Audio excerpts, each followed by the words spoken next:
So I guess the question is, after you ticked off, I guess, most of the boxes Wednesday night in Edmonton, I know it's never perfect, but what to do for an encore tonight against Chicago here at home? Yeah, well, turn the page. Obviously, different opponent, whole different circumstances. We got to come home and build on a lot of the good things that we did, obviously.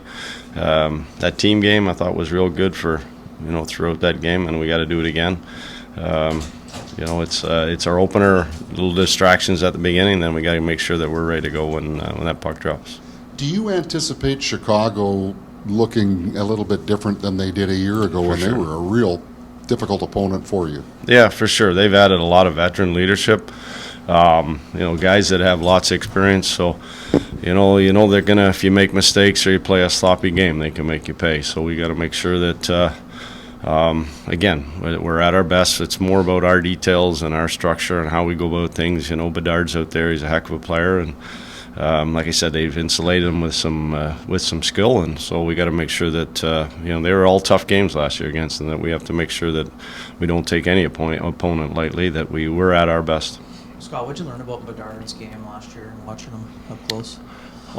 One thing, he's quick, he darts, he cuts into holes, he creates space for himself, always finds a way to get his stick loose to get that shot off, and that's a heavy shot. It doesn't take much for him to to get to the net quickly, and he's a guy that he's in and out of spots, and he's always on the move. So kind of a little bit like two guys there in Edmonton. You got to know where he is at all times. For Rasmus Kupari, obviously we know how long it was before he scored, but why did you feel like he was ready to take that next step? And you've shown faith in him right from the start of camp. You see the raw materials, but why did you think he was able to maybe? Well, I challenged him before camp that, we didn't play a lot of hockey last year, got hurt early on, and didn't really get to be a part of the early growth that we were doing as a team. So his challenge was to go earn that job. It wasn't given to him, and I thought that from his first exhibition game right to the very end that he really stepped it up, and his game came to the level that we were hoping for. And then the other night in Edmonton, again, that line was really good for us. They did a lot of good things together, and Coop can skate. He's got a great shot. He has, he's got good instincts. He's good on the face-off, right face-off guy. He's picking up our PK. So got to give him credit. The opportunity was there for him to go and get it, and he did. And now, he reaped some of the benefits the other night. I just wondered, Mason Appleton. I'm trying not to. It's not because he had one good game or some points, but how consistent has he been since you've seen him play here? Yeah. He had the wrist injury and all that. Shot seems to be back this year. He said his injury is kind of fully healed now.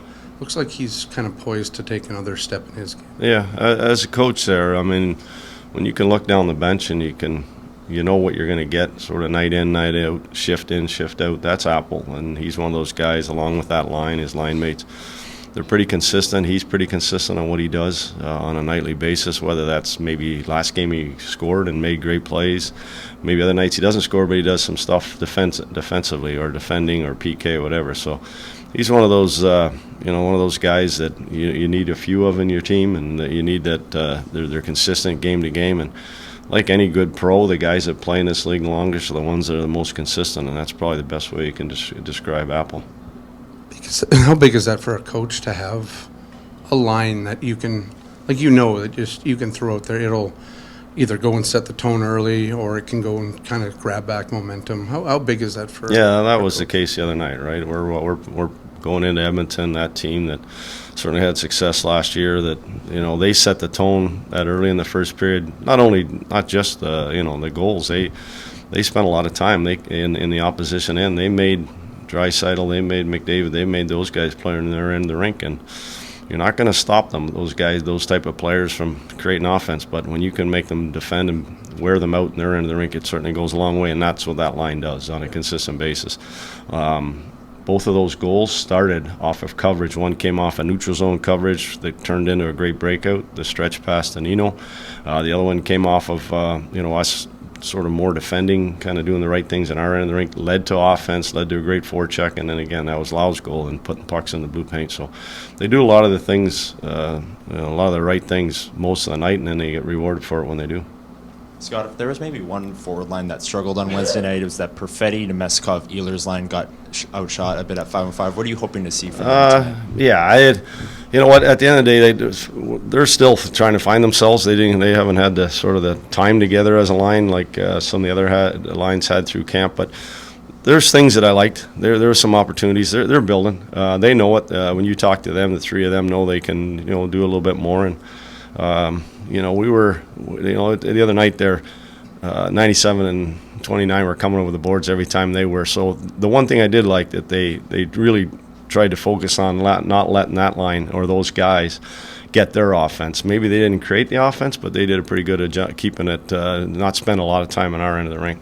And Hellebuck had the 30-save shutout, but you also, the block shots were 29-8 in your guys' favor. What does that say about the team defense? Yeah, you do it. It's not something you grow. It's like defending. It's like your compete level. It's not something you can turn off and on. I think that when you start to frustrate teams by getting in lanes, you're buying in, you're taking hits to make plays, blocking shots like you're talking about. That's stuff that, that's team stuff that, it's character stuff that helps you win hockey games. I don't know if anybody asked you about Eric yet, but the decision to have Eric over Capo. Yeah, you know what? I thought Eric had a great camp. Capo was good too. I mean, Capo's new to our organization, and I think that the Flats and Drew, there's some some things they want to continue to work on with him. But Con, he's he's been here a couple of times, and but his compete and just how he worked in practice, how he's worked in games, and just right now, that's how we're starting. That's how we're looking right now. And, he earned the opportunity just like everybody else. Your team last season had a clear identity, and it looked like that's what you looked like in game one. I would think sometimes when you follow to the playoffs like you did, that identity can be challenged or maybe players question it. Did you have to do any kind of reinforcing of that identity, or maybe a different way out is how difficult is it to hold on to an identity that works like that from season to season? That'd be one thing. The players, when you're talking to the players, whether they're talking to media, they're talking to their teammates, or we're having a team meeting, is they know where our strength was last year. You don't win 52 games by deciding that you're going to change and go to something else. They're the ones that recognize that our play without the puck, and isn't just defending. It's in our end. It's play without the puck all over the ice. That was where the success came from, and it didn't hinder our offense. Our offense numbers actually went up as well. In the playoffs, we weren't very good defending. We didn't do a very good job in the playoffs, but the recipe is there, and we saw it the other night. When we defend, when we protect the guts of the ice, our chances, our opportunities come off of that, and that's the buy-in that we've gotten from our guys the last couple of years.